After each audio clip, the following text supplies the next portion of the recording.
nešto se desilo. Ulica je došla ovdje na trg, 3 vozila i 2 motora.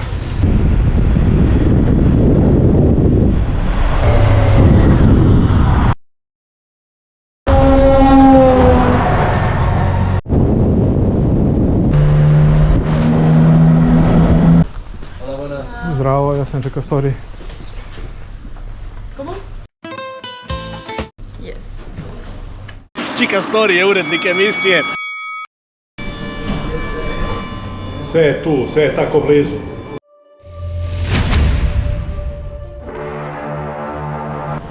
Započeo sam povratak sa mototure Pirineos. Danas vozim od Porta do Vitorije. Stvari sam spakovao, uzimam kacigu, jaknu i rukavice, palim motor i odlazim.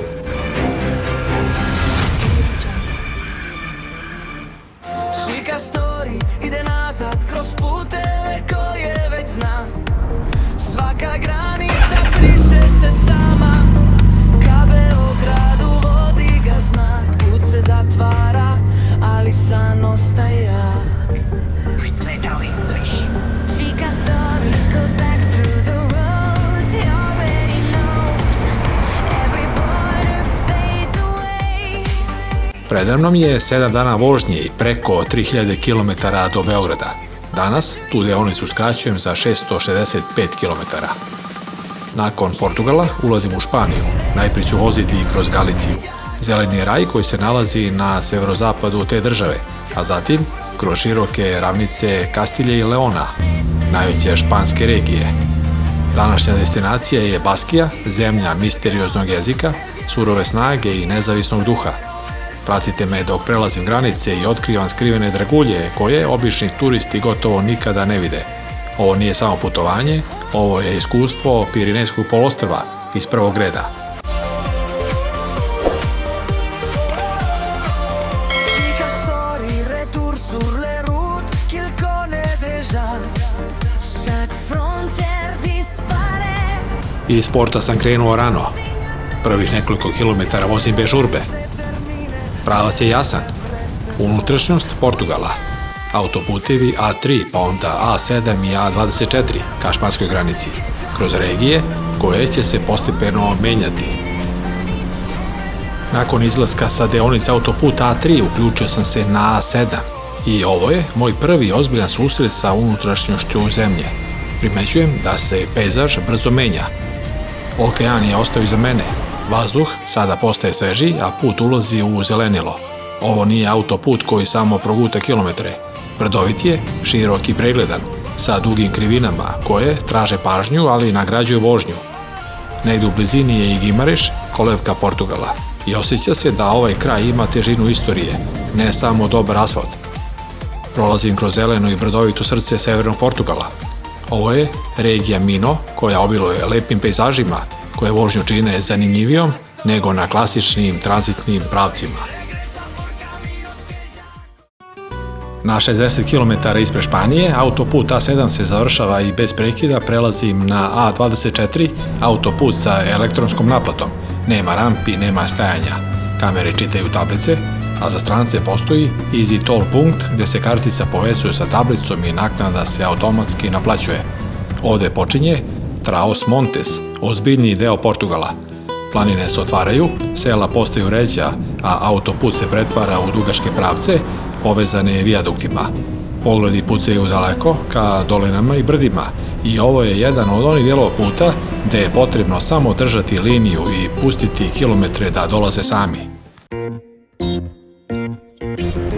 Granica se nalazi kod portugalskog mesta Vila Verde da Raja i odmah se ulazi u Španiju, na teritoriju opštine Verin u Galiciji. Ovdje je nekada bila klasična granična kontrola sa carinom. 1992. godine je to uklonjeno i danas je prelaz potpuno otvoren. Granicu simbolično označava mala reka koja razdvaja Portugal i Španiju. Sa španske strane, portugalski A24 prelazi u španski autoput A75 koji se gotovo odmah spaja sa glavnim pravcem A52. Držim pravac za Benavente. Madrid je udaljen 426 km. Odavde počinje duga, ali vrlo pregledna i brza vožnja kroz sever Španije. Galicija će ubrzo ostati iza mene. Na autoputu A52 u Španiji situacija sa benzinskim pumpama je specifična. Na deonici od skoro 200 km nećete naći pumpe direktno pored autoputa, već isključivo u obližnjim naseljima, do kojih, da bi se došlo, mora se sići s autoputa. Nalazim se u mestu A Gudina i idem ka benzinskoj pumpi gde ću napraviti prvu pauzu. 200 km, tačno 20 evra. Prva pauza nakon 40 km od ulaska u Španiju. Ovde je jeftinije gorivo za 30 centi u odnosu na Portugal.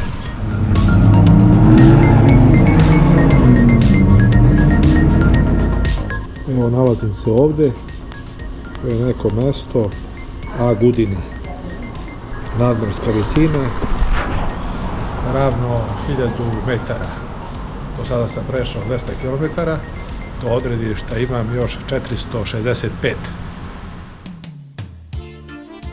Pre 20 godina sam automobilom pravio sličnu turu, ali sam tada iz Lisabona, bez posete Porta, pravo otišao za Madrid, iz kog razloga mi je severozapad Španije ostao neistražen. Ovo je moj prvi boravak u Galiciji, Kastilji i Leonu i Baskiji, regijama od kojih svaka ima drugačiji karakter. Ovaj deo puta mi je poseban jer vozim kroz teritorije koje prvi put upoznajem, kilometar po kilometar, bez prečica i bez unapred stvorenih očekivanja.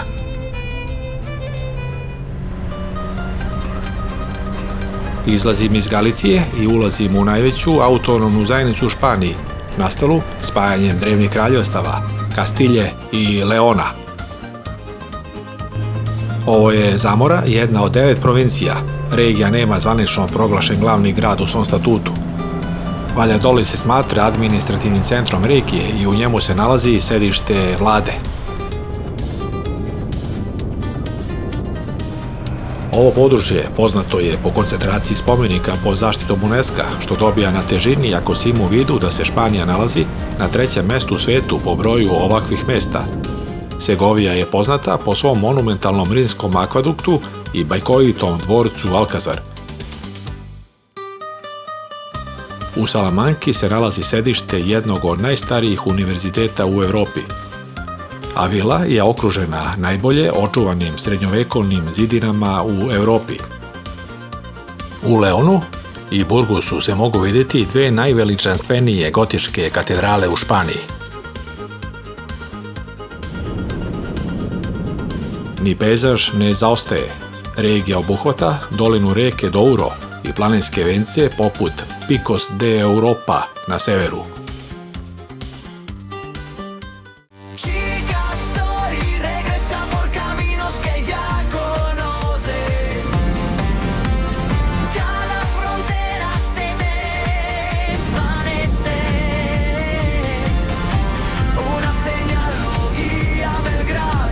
Vožnja motorom kroz ovaj deo Španije, posebno na relaciji između Leona i Burgosa, pruža jedinstven doživljaj španske visoravni.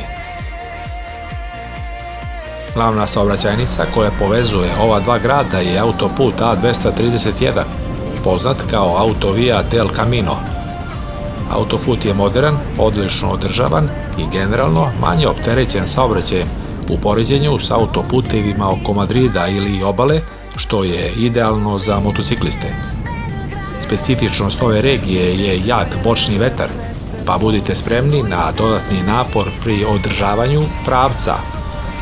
Pejzaž je definisan mesetom, ogromnom centralnom visoravni.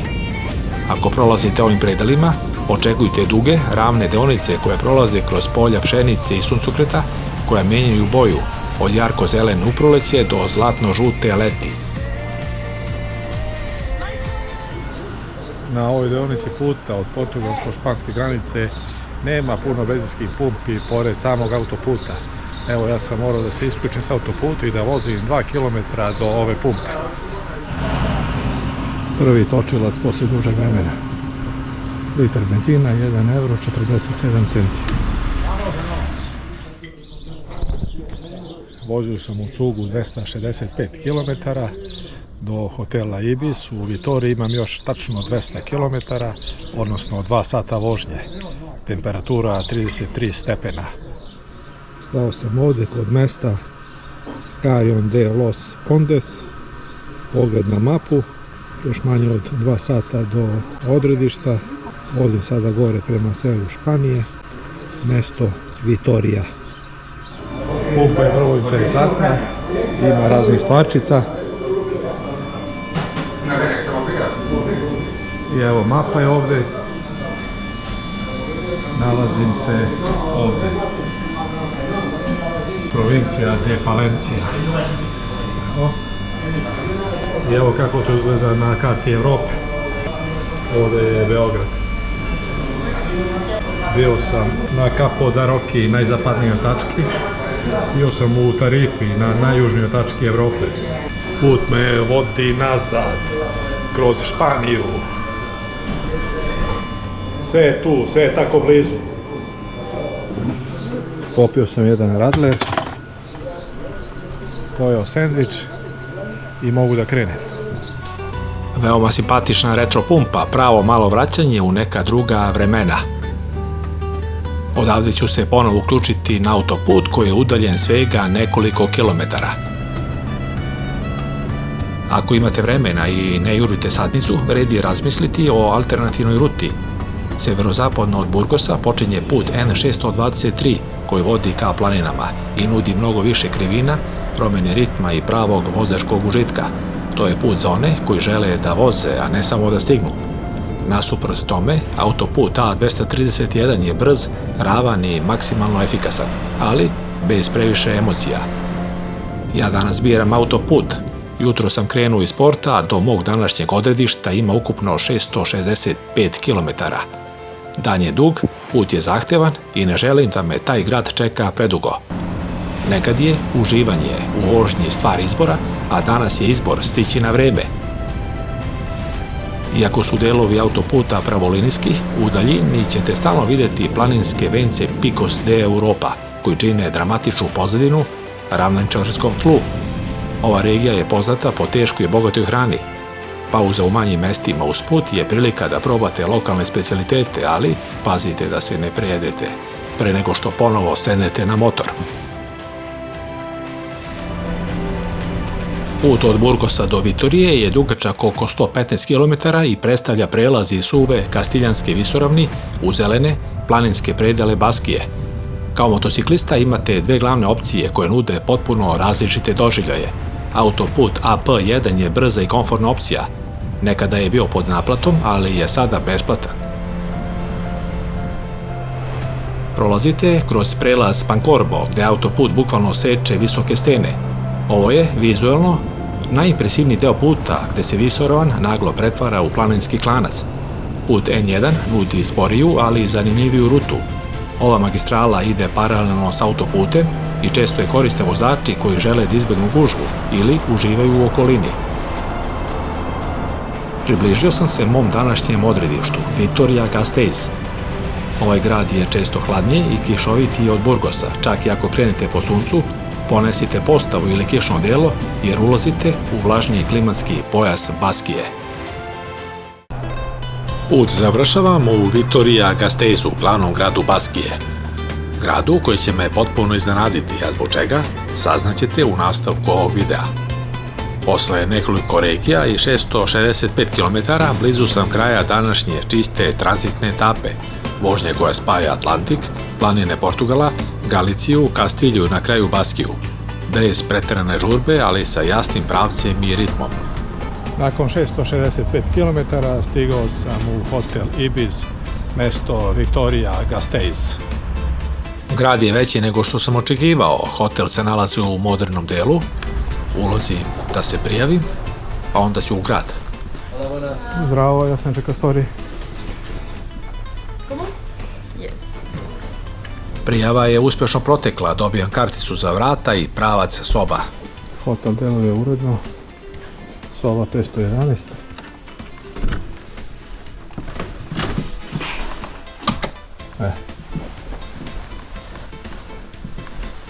Ibis hotel. Pogled.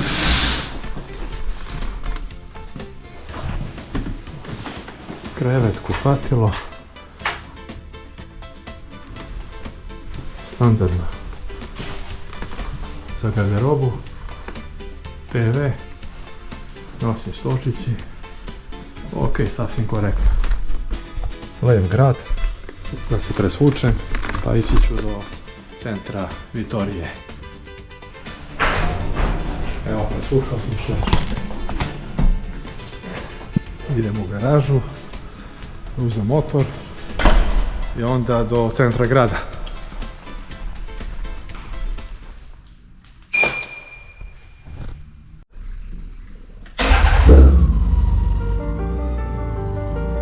Ime grada mnogo govori o ovom mestu. Vitorija je španski naziv, Gasteiz je baskijski. Danas su spojeni u jedno. Vitoria Gasteiz i to savršeno opisuje Baskiju, regiju sa snažnim identitetom, sopstvenim jezikom i kulturom koja se ne uklapa u klasične španske okvire. Baskijski jezik, euskara, nema srodnike nigdje u svetu. Preživeo je vekove i dalje se govori, piše i živi. Iako se često priča o 3 prestonice Baskije, zvanično postoji samo jedna i to je upravo Vitoria Gasteiz. Ovde se nalaze parlament i vlada. Bilbao je ekonomski centar, San Sebastian kulturni i turistički simbol, ali Vitorija je političko srce, grad kompromisa, ali i stabilnosti. Sa oko 250.000 stanovnika, ovo je drugi najveći grad Baskije. Smešten je na visoravni, zbog čega ima nešto oštriju klimu nego obalski gradovi, ali i izuzetno visok kvalitet života. Grad je industrijski snažan, ovde su fabrike Mercedesa i Michelina, ali je istovremeno tih, čist i organizovan. Ulazak u stari grad menja atmosferu. Vitoria Gasteiz ima jedan od najbolje očuvanih srednjovekovnih centara u severnoj Španiji. Stari grad ima oblik badema, zbog čega ga zovu Almendra Medieval. Ulice su uske, kameni i dalje nosi imena starih zanata. Evo me u centru grada Vitorija. Nisam očekivao, ali stvarno je veoma lep grad. Nalazim se u gradu koji je u Španiji prvi dobio titulu Evropske zelene prestonice i priznanje Ujedinjenih nacija kao globalni zeleni grad. Ima neverovatnih 42 kvadratna metra zelene površine po stanovniku, a nijedan stanovnik nije udaljen više od 300 metara od nekog parka. Nešto se desilo, ulica je došla ovdje na trg, 3 vozila i 2 motora. Grad je okružen jedinstvenim poluprirodnim pojasom od 6 velikih parkova povezanih biciklističkim stazama koji su nastali revitalizacijom degradiranih područja.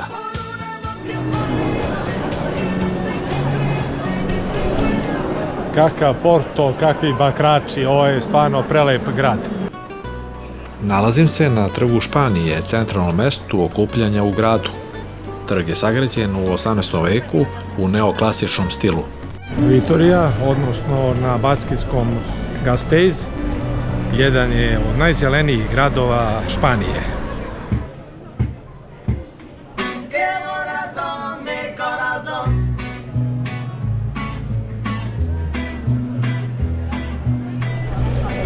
Kroz srce grada prolazi El Anello Verde, zeleni pojas koji okružuje Vitoriju i nudi mesta za šetnju i vožnju biciklom. Bilbao je industrijsko središte, a ovaj grad je administrativni centar Baskije i ovdje se nalazi sedište Baskijskog parlamenta. Grad se nalazi u savršeno okrugloj dolini, okruženoj planinama sa svih strana. More ispred, limeni ljubimac parkiran, Trogir na par minuta. Ako putujete obalom, ovo je prava baza. Kamp Seget, Seget Donji, Dalmacija, Hrvatska. Za svaku preporuku. Vitoria Gasteiz je i grad kulture koji živi kroz muziku. Ovde se održavaju čuveni jazz festival i rock festival koji privlače ljubitelje muzike iz cele Evrope. Nalazim se na trgu Virgen Blanca, centralnom gradskom trgu. Baskijci, odnosno Baski, kako se pravilno kaže, jedan su od najstarijih i najposebnijih naroda u Evropi. Smatra se da su direktni potomci paleolitskih stanovnika kontinenta koji su ovdje živjeli pre dolaska Indo-Evropljana. Za razliku od većine evropskih naroda, njihov genetski i kulturni kontinuitet nije prekinut masovnim migracijama.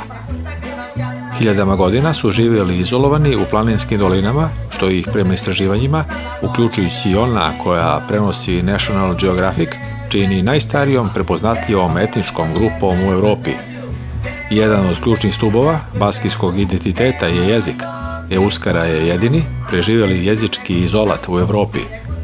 Nema nikakvu potvrđenu srodnost sa latinskim, germanskim, slovenskim ili keltskim jezicima. Preživeo je rimsko osvajanja, Vizigote i dugi period zabrane tokom Frankove diktature u 20. veku. Danas je ravnopravan zvanični jezik i sistematski se uči kroz obrazovne institucije i kulturne centre. Istorijski gledano, Baski su bili i izuzetni pomorci. Smatra se da su bili prvi organizovani kitolovci u Evropi i da su prateći kitove i bakalar stigli do obala današnje Kanade, decenijama pre Kolumba. Savremeni odnosi Baskije i Španije danas su stabilni, ali i dalje prožeti snažnim osjećajem posebnosti i težnje ka samostalnosti.